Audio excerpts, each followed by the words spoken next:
this is gonna be a long one, and I apologize for it, kind of. I am proud, not gonna lie, of what I've done here. So let's discuss. Hello, my little filmer dudes. My name is Montero, and thank you for joining me in my journey to watch every TV show ever created. Not really, but we are going to get close. There will be spoilers in this review. I don't think I can review / rant about this season without spoilers, at least without the occasional spoiler, honestly. I mean, there's so much to discuss. There's a lot to discuss. We're not going to discuss everything because so many people have already discussed it. We're going to discuss something a little bit different. Now, before we get into my review, I do want to give you my final thoughts and my final rating, just in case you still plan to watch the show for some reason, for somehow. Though I do super recommend that you don't watch it. It is a waste. And I say that because I forced myself to watch this abysmal season, and after watching it, I can honestly say that the Last of Us Season 2 is definitively the worst show of 2025. I am truly baffled, absolutely abashed and addled that this was allowed on television. You want to know how bad this is? This might be worse, possibly worse than Glenn's death in The Walking Dead. And it's not just one bit that happens in the show, but it's the entire season that is just unbearable torture, physically, mentally, and emotionally. There's absolutely no need for the cruelty that Joel goes through this entire season, and there's absolutely no reason for Ellie's bratty, egotistical immaturity. And if you really think about it, there's no reason for this story to exist at all. There is no reason. None. Not to mention, there are barely any zombies in this season, which already says a lot because the first season was pretty light on zombies. Plus, everyone, and I mean everybody, in this show is miscast. Everyone. Honestly, I'm done. I give The Last of Us Season 2 a 2 out of 10. It might have some beautiful cinematography, and I really do mean some really gorgeous cinematography, but being pretty is never enough if you've got nothing else going for you. I've said it time after time, you cannot rely on visuals and acting alone. Your story has to be good, and this story is simply not good. Seemingly both in the game and in the show, which is hilarious because the game still did this story way better than the show. Hard facts, I'm not watching seasons 3 or 4, and apparently neither is nearly half of the audience that the show just lost. So what happened? Neil Druckman, that's what happened. I kid, I tease, kind of. See, ever since the release of The Last of Us Part 2 video game, Neil Druckman has been under fire by a majority of people on this planet, at least those who have played the game. Not everyone who played the game, because there are some people who like the game, just a majority of them. And if you have played the game or honestly seen the show, then you'll understand exactly why. In terms of before the second season having come out, the hate on Neil Druckman was a little extreme, in my opinion. Now, I've never played The Last of Us game, so I felt I wasn't really able to comment, though don't send people death threats seems like a general and common advice to me. Either way, Neil Druckman effectively destroyed his career, and both Naughty Dog and Druckman are still disillusioned, thinking that Neil Druckman has a standing within the creative space. Clearly, he does not. I'll even admit it. This was a smart move. Producing an insanely accurate TV adaptation of your most popular game to save face with the fans, regain their trust in order for your next game. It's genius. Mainly because aside from a couple of changes, this show, the first season, is pretty much copy and paste. Neil Druckman plagiarized himself and got away with it. Unbelievable. To his credit, I do think that this would have worked beautifully a second time around if only Druckman had not doubled down on what was considered to be the worst story decision of all time: killing Joel at the start of your game. And now, killing Joel at the beginning of your show or season. If Druckman hadn't learned his lesson then there ain't no way that Druckman has learned his lesson this time and won't thereafter. It's gonna cost him. Season 2 lost nearly half of its viewers by the end, I won't lie. After season 2, I was pretty pissed. I nearly stopped watching the show after that. I watched one more episode and I said, boring. And honestly, I stopped mainly because I could not believe that. Neil, instead of going for the obvious, which was to make a season that takes place in the 5 years between game 1 and game 2, so that we have something new, so that we have time, desperate time that we need with Joel and Ellie. Then you can do your season 3, your season 4, however you desire. But having a new season 2 to, again, satiate what the game fans have been telling you this whole time, and just ignoring that and doing your own thing, it's incredible. Is it really that hard, Neil? Is it that hard? Neil, apparently so. Druckman wants to apparently drag this second game out to 3 seasons for a total of 4 for his show. Excuse me? A hearty but respectful you, Neil Druckman. One of the recurring complaints I hear about The Last of Us Part 2 is that there is barely any story content within this game anyway, and that what is there is dragged out, then it already is. And that's kind of the second season. We've already got all of Ellie's story from the game in just 7 unbearable episodes, where the first season was 10 glorious episodes. Do you see the difference? 3 episodes has been shaved for this show from a game. It's crazy. It's crazy. Because again, they're dragging things out so you give less episodes. Makes no sense. This doesn't bode well for season 3, which is said to be a story about Abby, but I just don't care. If you ever played the game, then you'll know that at this point in the game, you go back in time and play the game as Abby through her perspective. So you're forced to kill Joel, you're forced to live with those decisions, and it's one of the most awful things ever, I hear, because I've never played the game. But I do know some people who have never returned to the game because they just simply do not want to play as Abby. And I understand the reasoning why Druckman and team did this, but I just don't care. This is stupid, not because of the decision itself, but because of the story itself. One of my friends who's played the game admitted that the game does very much sensationalize violence for the sake of shock value. So there's a point against the game, but I kind of feel like the show does the same this season. It didn't really do it the first season, but this season, it kind of, in some cases, took the torture a little too far. Oh, how quickly we've forgotten Glenn from The Walking Dead. It used to be that you could just say Glenn's death and you'd know exactly to whom it was referring. Even I knew, and I've never seen The Walking Dead, and I don't plan on it. I don't mind zombies, I just don't really like gratuitous violence and blood and gore, and that's 150% The Walking Dead. But once again, even I knew about Glenn's death. Even I felt the impact of that scene, and I did try to watch that scene online way back when, but it's truly unwatchable. Especially when you know everything the character has gone through just to see him end the way that he ends. It's the exact same way. That's how you feel, how I feel about Joel's death, and about episode 6. Episode 6, in my opinion, is the worst episode out of the entire season.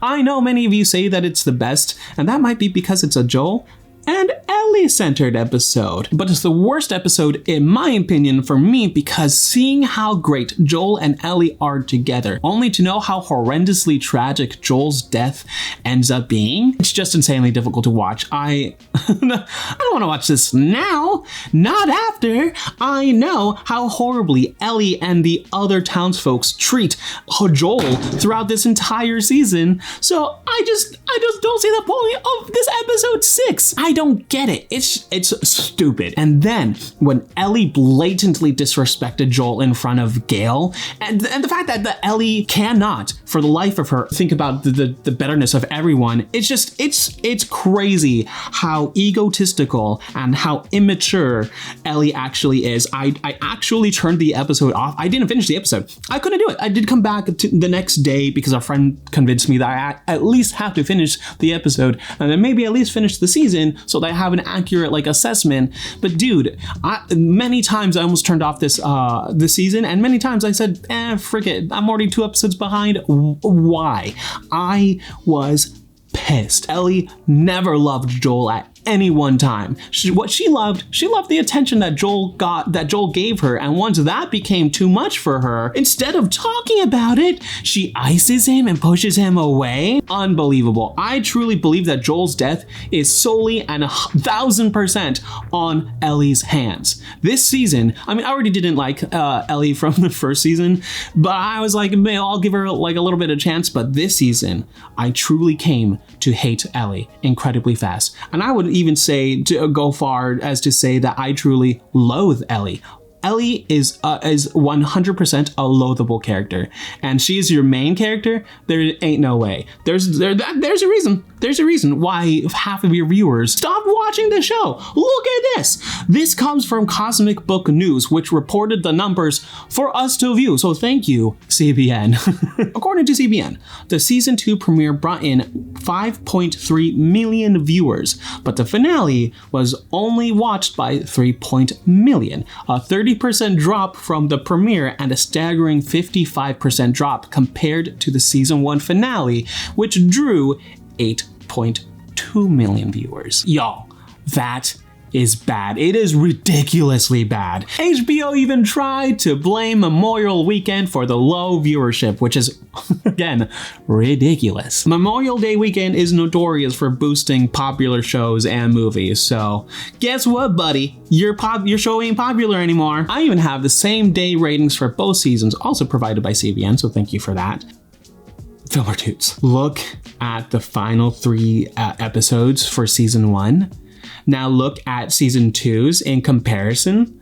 That is wild. Either way, HBO is in trouble. Maybe they should have renewed a new season before the second season was even done. Nobody's gonna watch your season 3, man. If half your overall viewership doesn't care to pick up your current show, ain't no way they'll come back for another go around for Unbearable Torture. And I'm not talking about what happens in the show. I'm talking about your show is Unbearable Torture. There is no plot in this entire show. It's often very boring, and the writing, especially the dialogue, is laughably childlike at some points. Again, it's baffling that this was on TV. Now let's talk about how bad, how awful the casting is in this show. Nearly everyone is poorly cast in this show, down to Catherine O'Hara, who plays a therapist who was created solely for the show. She's not even in the game, so that's incredible that you can miscast a brand new character. How on earth do you do that? I know how.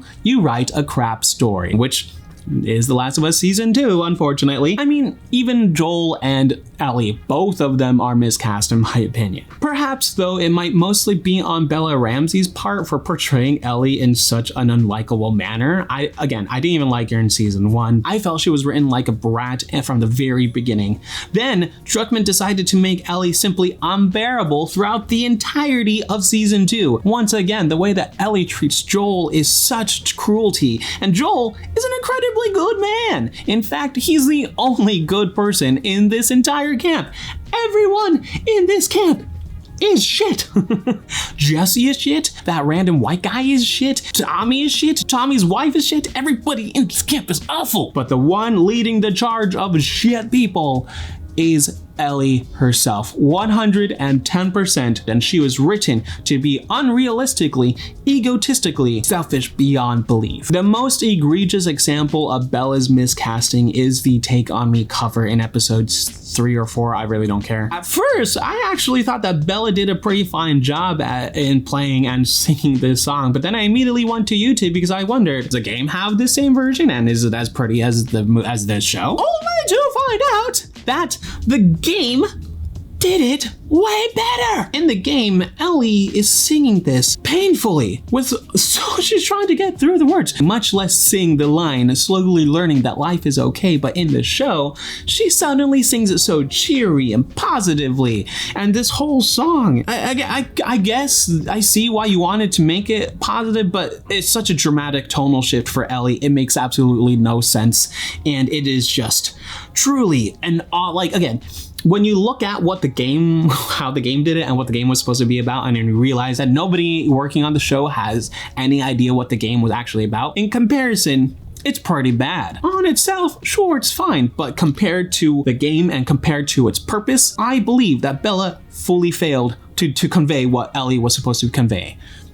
Sorry. But then there's Joel, who was both wonderfully cast and tragically miscast. Do y'all see how much I was defending Joel a little bit ago, even though he too has made some questionable choices in the show? It's because Pedro Pascal portrays Joel with such compassion and such emotion that you can't help but be on Joel's side. Yes, he should have told Ellie the truth right away, or at least told him earlier on that he lied so that they have time to mend their relationship. But this was just stupid. It's bad writing. Bad writing. Joel should have been played by someone who isn't generally liked by everyone. Everyone loves Pedro Pascal. Sure, he's a touch overexposed currently, but we still love the man. And people associated Pedro Pascal with Joel. So they weren't seeing Joel mangled up. They were seeing Pedro Pascal mangled up. And it's not a good look. A great actor for the role, but perhaps not for this story point. Then there's Abby, who is barely in the show after episode 2. She just completely disappears.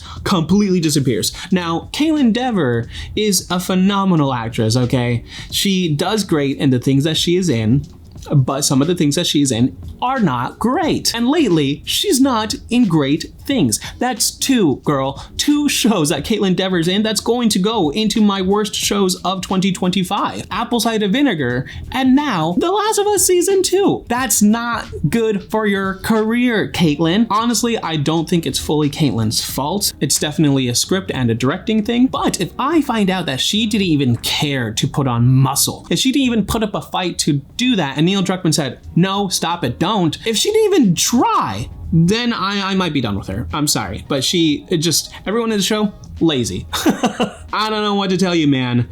It's just it's unrealistic. It's unbelievable. In the first episode, Ellie takes down this huge ass man and almost breaks his arm. And that to me, I was like, wait a second. If Ellie can take down this huge ass man, then how on earth is she going to be able to take down someone who is very clearly not as strong as she is?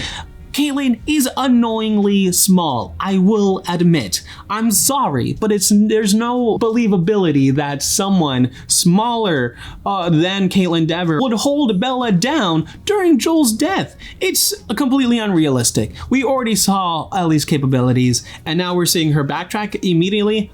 I don't care. It's bad writing. I just don't believe that Abby has a real chance against Ellie. I don't know. You did it yourself, Druckman. You did it yourself. Again, Kaitlyn is a very talented actress, and she can portray pain, she can portray anger very, very well. She just is not Abby. She isn't. She's not Abby. I'm sorry to say, but miscast completely as Abby. And by the way, if you're making a show about zombies, I expect to see some zombies. Like I said before, season 1 was already pretty light on the zombies, but this is zombies extra light. There's barely any zombieing going on past episodes 1 or 2, I believe. And if there are, it's kind of sprinkled throughout the rest of the season, so it feels like there's more than there actually is. But if you look back at episode 6, I don't think there was any real zombie action in that entire episode. Crazy. For a show whose first season is all about finding a cure and the repercussions thereof, the second season isn't at all bothered with resolving any of that storyline. Ellie's immunity is only used as tension between Dina and Ellie rather than as an actual plot point. It's barely mentioned and it's dropped entirely. It's gone.